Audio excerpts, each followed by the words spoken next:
back to G2G. I am so excited you have logged back in to check out what we have in store for you today. Now, because the holidays are coming up, we are going to be talking about what it means to be kind. So pause here to discuss with your classmates what you think it means to be kind. Kindness is a word we use to describe someone when they have been friendly to us and to others. There are so many different ways that we can be kind to each other and ourselves. Can you think of any ways that you can show kindness to people you meet? Can you also think of any ways that people have shown kindness to you? Pause here to discuss this with your classmates. In our story today, Amy is going to read about some friends who have different ways of showing kindness. Pay close attention to how they show kindness and think about why it is important to be kind. Hi guys, thank you Chloe for handing it over to me. My name is Miss Amy and I am a parent of 4 kiddos, 3 of which are actually doing some of the programs you guys are doing as well. Today I want to read a book to you called The Mitten Tree. And this book is written by Candace Christensen, she's the author, and then the illustrator is Elaine Greenstein. The illustrator is the person that drew the pictures in the book. So this month we are learning all about kindness. So I want you to look for the theme of kindness in this book. All right, the Mitten Tree. At the end of a long lane in a tidy little house, old Sarah lived alone. Her children had grown up and moved away, but Sarah still remembered the mornings when she walked with them to the blue spruce tree where they waited for the school bus. Now, each morning she opened the shutters and watched for new children to arrive. Every chilly morning, Sarah pulled on her warm coat and started down the lane. As she walked past the children on her way to the mailbox, she wished they would smile or wave, but they never did. The children didn't even seem to notice her. Still, when she saw them, she couldn't help but smile. One winter morning, after the snow had fallen, all the children were making snowmen and throwing snowballs, all except for one little boy in a blue cap and coat. Even his boots were a dark shade of blue. He stood away from the others with his hands sunk deep in his pockets. When the school bus arrived, he lingered behind and was last in line.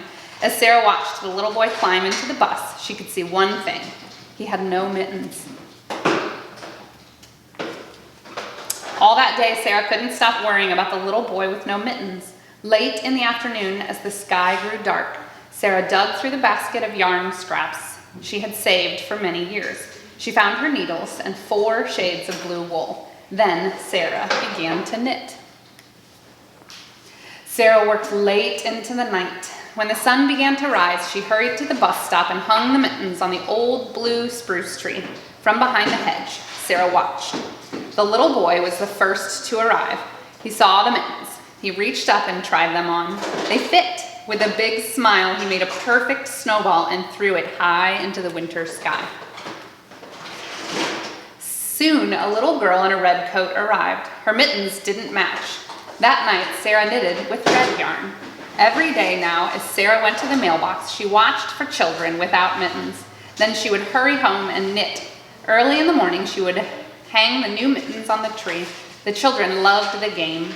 Each day, they would search under every branch and bough for another pair of mittens. Once or twice, Sarah thought that the boy with the blue mittens had seen her, but he always looked away.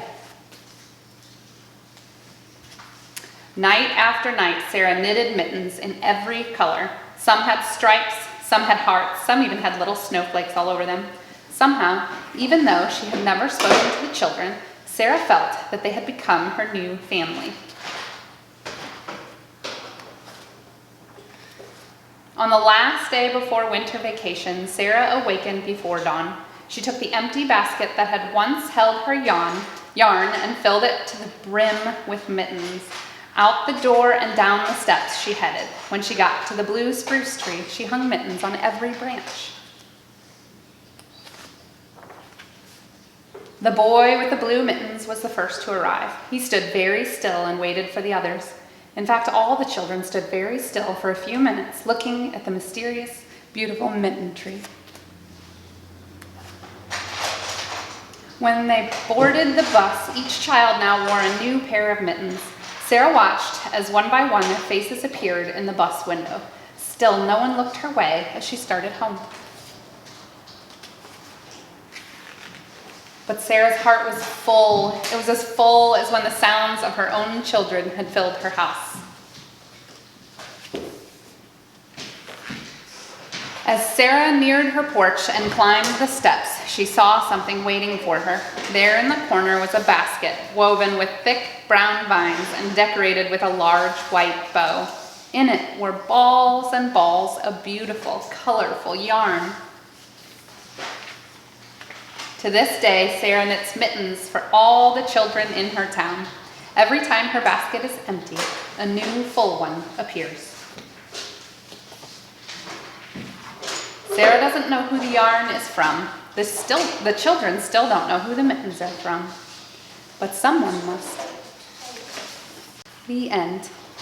Thanks, guys, for listening to me today. I hope you have a nice week. And remember, look for ways that somebody showed kindness in your own life and then in this book.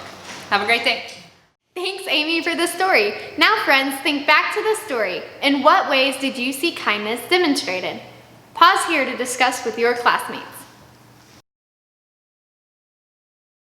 When the lady made mittens for the kids, how did that make the kids feel? Think about how it made the lady feel when she saw all of the kids wearing the mittens she made. Pause here to discuss how you think they all felt. When you were discussing with your classmates, did you say happy? If you did, you are absolutely correct. When we show kindness like our friends in the story, we help other people feel happy, but we also make ourselves happy. So you can show kindness in all sorts of ways, like helping your neighbors or doing chores for your adults, or even giving someone a gift.